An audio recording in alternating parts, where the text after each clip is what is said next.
The country's murder count is up by 2 more tonight as officers investigate the circumstances surrounding these latest incidents. But as Sieska Adderley tells us tonight, police are assuring the public these crimes will be resolved soon and safety for all residents remain a top priority.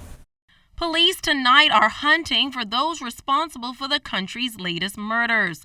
Officers found a man lying on the side of the road, suffering from multiple gunshot wounds in the East Street South area around 11:30 this morning. Though still very early into their investigations, head of the Central Detective Unit, Chief Superintendent Paul Roll, explains how it all unfolded. He had pulled up at his mother's residence along with his fiancée when persons, we believe, in a bluish-green Honda Civic pulled behind him.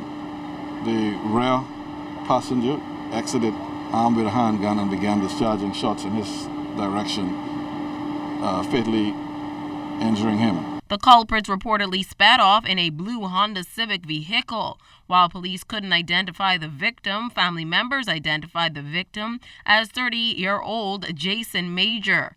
And just hours before that, around 1:30 Sunday morning, officers were called to Carl Road, just off Claridge Road, to investigate a man's death who was found with multiple gunshot wounds. This after the victim and another man got into an altercation while at a restaurant. The man was pronounced dead at this scene.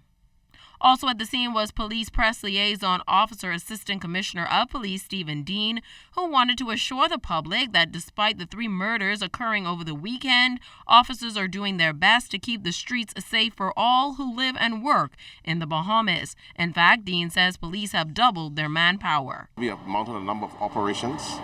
So the operation has been going for a couple of weeks now. This is consistent with our policing priorities for 2015. Additionally, we have arrested a number of persons. Just last night, we took persons off the street for firearm possessions, and we continue to follow some leads. And we're looking at some criminals elements, persons who are hell-bent on committing crimes. We continue to target them, despite them in and out of jail, prison. Particularly, these are some major concerns to us, persons who are in and out of the system, but we continue to pursue them. With investigations into both of these matters ongoing, police are appealing to anyone with information to contact Crime Stoppers at 328-TIPS, 911, 919, or your nearest police station in hopes of solving these crimes soon. Sieska Adderley, ZNS Network News.